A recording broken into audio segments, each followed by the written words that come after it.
Nós começamos a nossa análise derivando a curva DD, que reflete as infinitas combinações possíveis entre níveis de taxa de câmbio e níveis de produto que garantem o equilíbrio no mercado de bens e serviços, no lado real da economia. Né? Lembrando que este equilíbrio é simplesmente a igualdade entre oferta e procura, e não necessariamente o pleno emprego.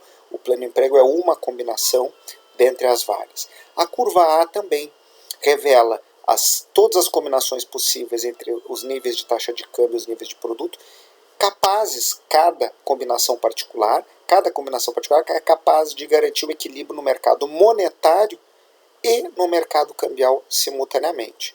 Considerando que o equilíbrio no mercado monetário depende da oferta de moeda ser igual à demanda por moeda, o produto afeta a demanda por moeda, como vocês lembram, lá do nosso item 3 do programa, quando analisamos a paridade de juros e o equilíbrio no mercado de ativos.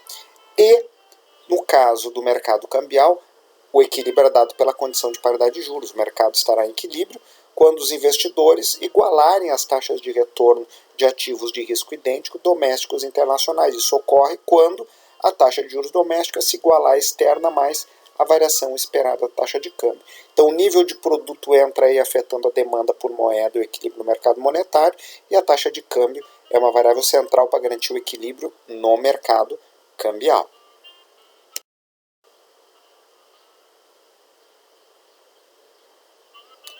Portanto, a nossa condição de paridade de juros, ela é um tijolinho neste modelo, ela é válida neste modelo, e nós só vamos poder compreender os seus ajustes, os ajustes macroeconômicos no âmbito do modelo AADD, naquilo que concerne ao lado financeiro expresso na curva A, se assumirmos os ajustes dados pela condição de paridade de juros. Ela está expressa aqui, o que nós vimos, uma relação na qual a taxa de juros doméstica iguala-se à estrangeira, mais a variação esperada, né, da moeda doméstica frente à moeda estrangeira.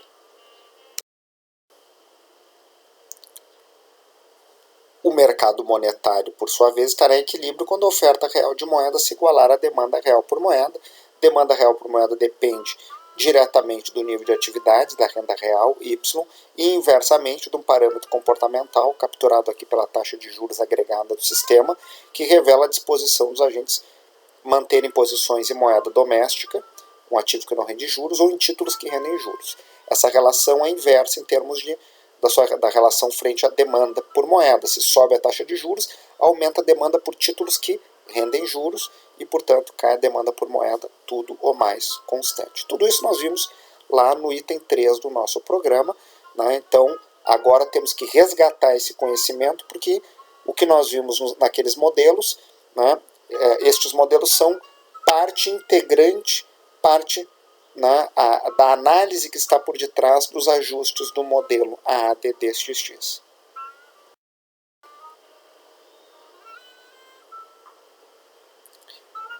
Vejamos agora o que acontece com esse equilíbrio quando eu altero o nível de produção tudo mais constante.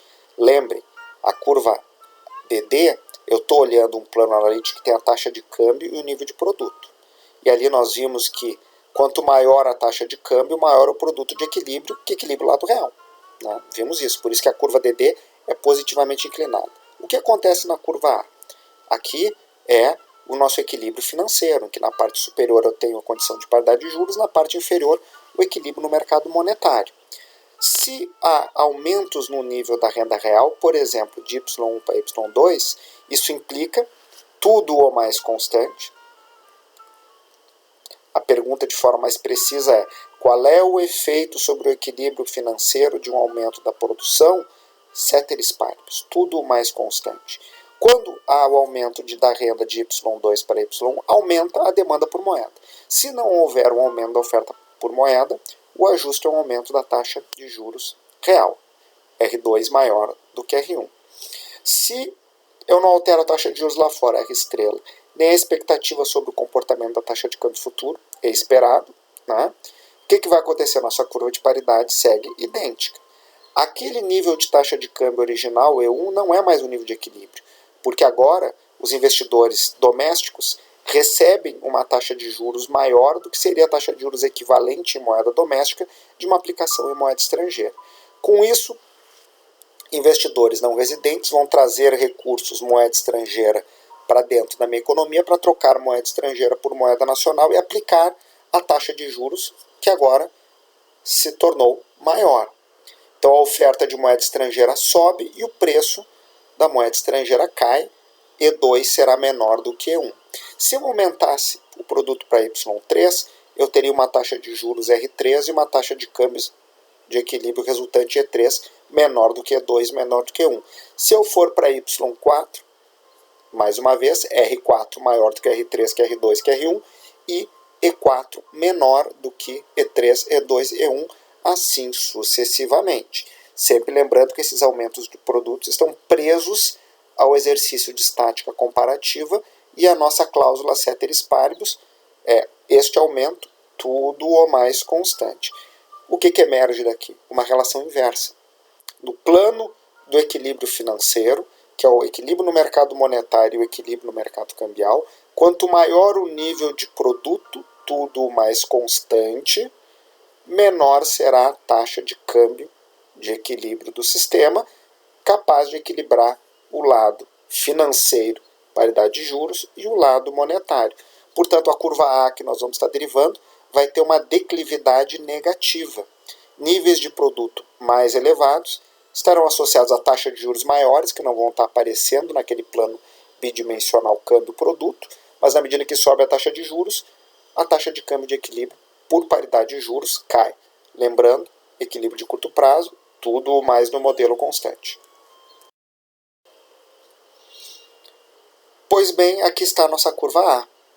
Essa curva A ela traduz para o plano bidimensional em que eu tenho taxa de câmbio e nível de produto, as relações de equilíbrio expressas anteriormente, lá naquele gráfico aprendido no ponto 3 do programa, resgatado agora, que é o equilíbrio no mercado financeiro, pois aumentos sucessivos do nível de produto, no gráfico anterior de Y1 para Y2, mas poderíamos ir para Y3, 4, 5 e assim sucessivamente. Se nada mais se altera, se a oferta de moeda não se altera, a taxa de juros nominal vai subindo e, via paridade de juros, a taxa de câmbio de equilíbrio vai caindo, por óbvio, não alterando a taxa R estrela lá fora e a taxa de câmbio esperada. Então aqui, cada ponto sobre a curva A é um ponto de equilíbrio no mercado financeiro, né, de uma combinação câmbio-produto de equilíbrio no mercado financeiro. Se o produto sobe, a taxa de câmbio resultante de equilíbrio é menor. Se o produto cai, a taxa de câmbio resultante de equilíbrio é maior. Vamos ver agora, com uma particular ênfase no efeito da política monetária, mudanças da curva A. Né? O que significa, qual é o efeito de uma política monetária expansionista ou contracionista, do ponto de vista também lá da nossa equilíbrio no mercado financeiro.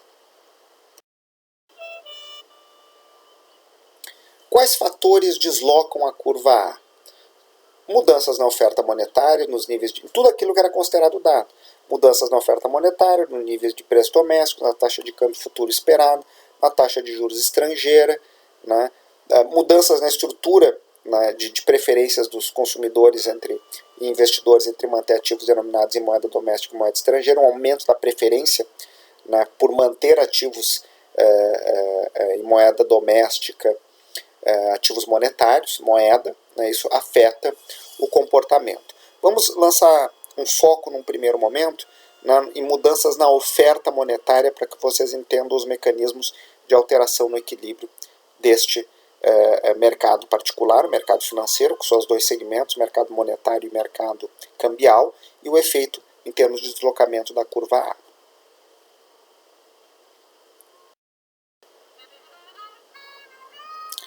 Nós podemos agora compreender os efeitos de mudanças, por exemplo, na oferta de moeda sobre o equilíbrio financeiro expresso na curva AA. Pois o aumento do estoque nominal de moeda, lembrando, o modelo assume que o Banco Central controla exogenamente a oferta de moeda, de M1 para M2, tudo mais constante, então nesse plano analítico aqui no curto prazo os preços são rígidos, o aumento nominal da oferta de moeda gera um aumento real da oferta de moeda, que, dada a demanda por moeda que não se altera, produz uma redução na taxa de juros.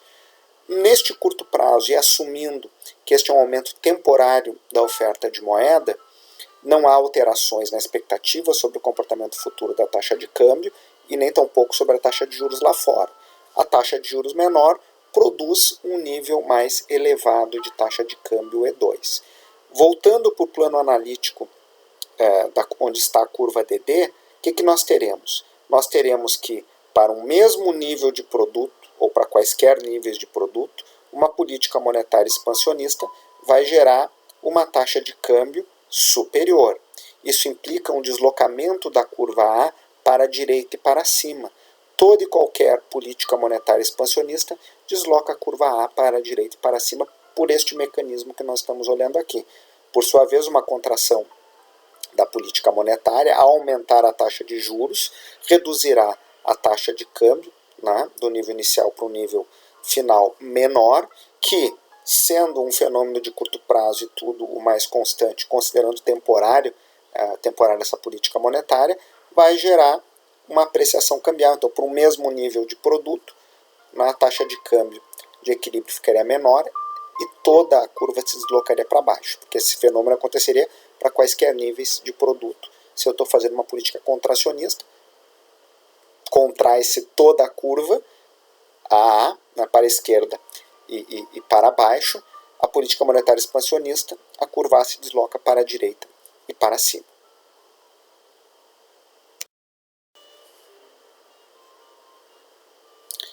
Aqui, portanto, representamos exatamente o efeito analisado anteriormente, que é a expansão da oferta de moeda temporária no curto prazo, tudo o mais constante o nível de produto e a demanda por moeda.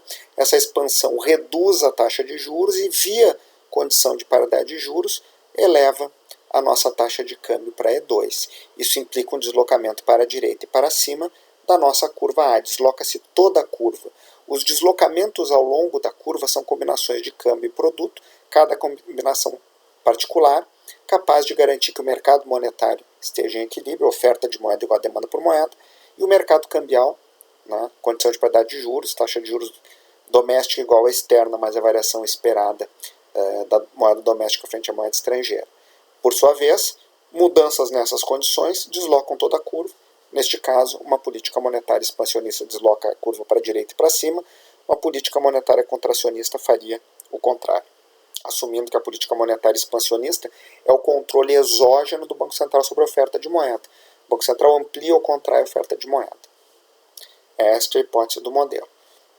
Vimos agora, portanto, o modelo ADD, na qual a curva DD são as infinitas combinações de câmbio e produto que equilibram o mercado de bens e serviços, e a curva A, que temos infinitas combinações de câmbio e produto, cada combinação particular capaz de garantir que o mercado monetário e o mercado cambial estejam simultaneamente em equilíbrio.